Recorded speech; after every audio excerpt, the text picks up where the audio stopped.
Esse é o canal História Tube. Seja bem-vindo. Eu sou Wanda Rocha e nesse vídeo vou te contar sobre a proclamação da República do Brasil. É logo após a vinheta. Vem comigo e deixe seu like.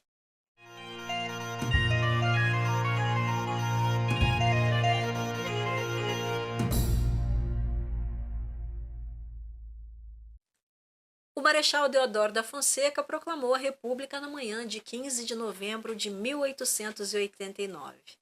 É assim que aprendemos, não é mesmo?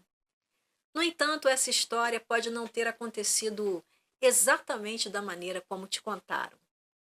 Há personagens importantes no episódio que tomaram atitudes, no mínimo, duvidosas, além de mudanças de lado de última hora. E alguns detalhes muito importantes estão, até hoje, sem explicação. Dependendo de quem conta a história, a interpretação da proclamação da República varia. Os vencedores afirmam que a República era uma aspiração nacional, com raízes em movimentos como a Inconfidência Mineira, e que a monarquia foi apenas um momento de transição e provisório entre a independência e o 15 de novembro. Já os vencidos argumentam que, sem a monarquia, o Brasil teria se fragmentado em várias nações, como ocorreu na América Latina, e que o regime monárquico tinha raízes culturais mais profundas. Na realidade, a República não tinha tanto prestígio e a monarquia já estava esgotada. A proclamação foi mais uma consequência do colapso monárquico do que do apoio popular aos ideais republicanos. Por 67 anos, o Império Brasileiro foi um elefante branco. A corte de Petrópolis imitava os hábitos europeus, enquanto o país vivia cercado de pobreza e dependia da mão de obra escrava, com mais de 1 milhão de cativos sem nenhum direito. Todo esse precário cenário político começou a ruir em 1888, com a assinatura da Lei Áurea, que abolia a escravidão no país. Os barões do café do Vale do Paraíba, que dependiam da mão de obra escrava e cativa, se sentiram traídos pela coroa. Se dependesse desses barões, a escravidão continuaria por mais alguns anos. Em caso de abolição, exigiam ser indenizados pelo Estado. E isso não aconteceu. Como resultado, a Lei Áurea deu mais combustível à campanha republicana. Muitos senhores de escravos, que até alguns meses antes se diziam fiéis súditos do imperador, aderiram rapidamente à República. A proclamação da República em 1889 e a abolição da escravidão um ano antes, em 1888, trouxeram a esperança de um regime baseado na soberania popular e na inclusão política. A monarquia já não tinha tanta força. Dom Pedro II era visto pelos republicanos como um tirano inimigo do avanço das instituições. Já para os monarquistas, era tido como um líder culto e moderado que amava o Brasil. O 15 de novembro marcou o fim de um sonho para alguns e o início de uma nova era para outros. Pouco antes do 15 de novembro, o ambiente já era tenso na capital do Império, a cidade do Rio de Janeiro. A conspiração fervia por todo lado. Conspirava-se nas residências, nas escolas, nas redações dos jornais, nos salões e nas confeitarias da Rua do Ouvidor, nas praças públicas e nos teatros líricos. Conspirava-se principalmente nos quartéis do Exército. Os militares estavam rebelados contra o governo. Uma parte da oficialidade mais jovem queria a troca da monarquia pela república. Às 11 horas da noite de 6 de novembro, um grupo de militares havia se reunido na casa do tenente-coronel Benjamin Constant. O objetivo dessa reunião era tratar dos preparativos para a Revolução. Na conversa, todos se manifestaram de acordo com o uso das armas para depor a monarquia. Até aquele momento, a conspiração havia sido essencialmente militar, mas, entre os republicanos civis, a agitação também era grande. Artigos publicados nos jornais, assinados por Rui Barbosa e Quintino Bocaiúva, pregavam abertamente a República. Na noite de 11 de novembro, uma segunda-feira, houve uma outra reunião, mas dessa vez na casa do próprio Marechal Deodoro. Deodoro era a grande esperança dos conspiradores republicanos. O problema é que o Marechal já tinha mais de 60 anos de idade e estava muito doente. Passava o tempo todo na cama. Achavam que ele poderia morrer a qualquer momento. E, nesse caso, as chances de sucesso do golpe militar que proclamou a República Brasileira seriam mínimas. Além de estar muito doente, o Marechal estava indeciso até aquele momento em assumir a liderança do movimento contra o governo imperial. Até aquele momento, não se tinha certeza a respeito da data certa do golpe republicano. Os conspiradores trabalhavam com duas possibilidades. A primeira e mais provável seria a tarde de 16 de novembro, que cairia num sábado. A segunda data era 20 de novembro, que seria só na próxima quarta-feira. Em qualquer das hipóteses, os militares destituiriam o governo monárquico e anunciariam a mudança de regime. No entanto, a proclamação da República não aconteceu em nenhuma dessas duas datas. Naquele 15 de novembro, a atitude que o Marechal pretendia tomar, aquilo que tinha a intenção de proclamar de fato, é algo que ninguém até hoje decifrou. Na manhã de 15 de novembro, ao comando do Marechal Deodoro, 600 homens armados com espadas e fuzis e 16 canhões postaram-se em frente ao quartel onde estavam reunidos o Visconde de Ouro Preto, que era chefe do Conselho de Estado, e seus ministros. O Marechal Deodoro deu ordens para invadir o quartel e, por fim, avisou que o ministério estava demitido e que um novo governo seria organizado de acordo com uma lista de nomes que ele mesmo levaria ao imperador.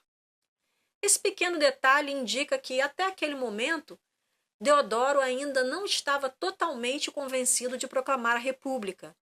Se estivesse mesmo depondo a monarquia, e não apenas o gabinete chefiado pelo Visconde de Ouro Preto, por que levaria uma lista de ministros para aprovação do imperador? De concreto mesmo, sabe-se que Deodoro em nenhum momento proclamou nem deu vivas à República. O clima entre civis e militares revoltosos era de completa euforia, mas havia um porém. Faltava proclamar a República. Apesar de destituir o ministério, Deodoro ainda não havia anunciado formalmente a mudança de regime. O que de fato acontecera naquela manhã? Tudo dependia da atitude que tomaria Deodoro a seguir. A questão ficou em suspense, porque, após desfilar com as tropas na Rua do Ouvidor, Deodoro voltou para sua casa em frente ao Campo de Santana e a alguns metros do local onde havia destituído o ministério. Exausto, caiu na cama. Mariana, sua mulher, ficou na porta do quarto e não permitiu que mais ninguém se aproximasse do Marechal. E não havia quem soubesse dizer se o Brasil, a essa altura, já era uma república ou se permanecia uma monarquia. Nos primeiros 15 dias após o 15 de novembro de 1889, os militares assumiram o poder para consolidar as instituições republicanas. A República, ainda frágil, enfrentava o risco de um contragolpe monárquico. Esse período ficou conhecido como República da Espada, que vai de 1889 até 1894 e foi comandado pelos marechais Deodoro da Fonseca e Floriano Peixoto. Os primeiros anos da República foram marcados por uma disputa entre deodoristas e florianistas, grupos que apoiavam os dois líderes respectivamente. A queda da monarquia trouxe promessas de liberdade, mas o sonho logo se desfez. Em poucos anos, o país mergulhou em uma ditadura sob Floriano Peixoto, chamado de Marechal de Ferro, e visto por alguns como o salvador da pátria. A violência que não ocorreu em 1889 explodiu na década seguinte com guerras civis como a Revolução Federalista no Sul, que matou mais de 10.000 pessoas, e o conflito de Canudos, na Bahia, onde 25.000 sertanejos, liderados por Antônio Conselheiro, foram massacrados após 3 expedições militares. Esses conflitos marcaram profundamente a primeira fase republicana, caracterizada por censura à imprensa e deportação de opositores para a Amazônia. A República, longe de cumprir as promessas iniciais, revelou-se um regime instável e violento. A República Velha, que se estendeu até 1930, manteve uma estrutura política semelhante à do final do Império. No lugar dos barões do café do Vale do Paraíba, surgiram os fazendeiros do Oeste Paulista e de Minas Gerais. Conhecida como República dos Governadores ou do Café com Leite, essa fase excluía a participação popular, assim como ocorreu no período anterior. O poder continuou nas mãos da aristocracia rural, que já dominava na época da monarquia. É como diz o ditado: para que tudo fique igual, é preciso que tudo mude. A contradição entre as promessas e a realidade da República ajuda a explicar, em parte, por que o 15 de novembro perdeu prestígio no calendário cívico nacional. A queda da monarquia em 1889 permanece um dos eventos mais controversos da história brasileira.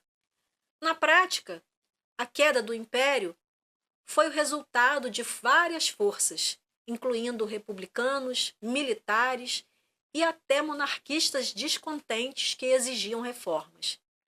Fazendeiros insatisfeitos com a abolição da escravidão sem indenização também contribuíram. O sentimento predominante não era de apoio à República, mas de descrença na monarquia, incapaz de conciliar suas instituições liberais com a realidade da escravidão, do analfabetismo e da fraude eleitoral. E assim, o Império Brasileiro caiu sem resistência, incapaz de reagir ao golpe militar liderado por Deodoro. Apesar das evidências de conspiração, Dom Pedro II permaneceu em Petrópolis até a tarde de 15 de novembro, ignorando conselhos para agir. Na madrugada de 16 de novembro, já com o governo provisório anunciado, ele tentou, em vão, formar um novo ministério. Mas já era tarde demais, a monarquia havia acabado. No mesmo dia 16 de novembro, a família real foi expulsa para Lisboa, em Portugal.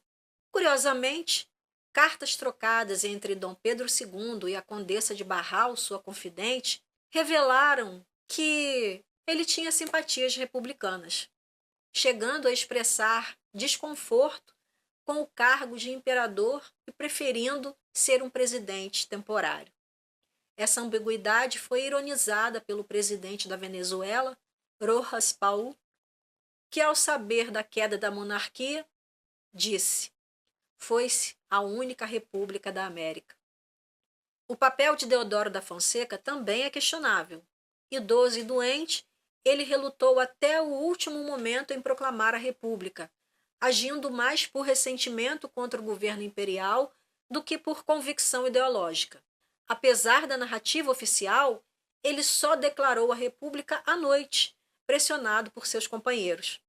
Assim, a queda do Império foi marcada por ambiguidades e contradições, tanto no papel de Dom Pedro II quanto no de Deodoro. E aí, você sabia de tudo isso? Deixe seu comentário, curta e compartilhe o canal. Antes de encerrar, quero agradecer por você ter assistido. Um grande abraço e até o próximo vídeo. Até lá!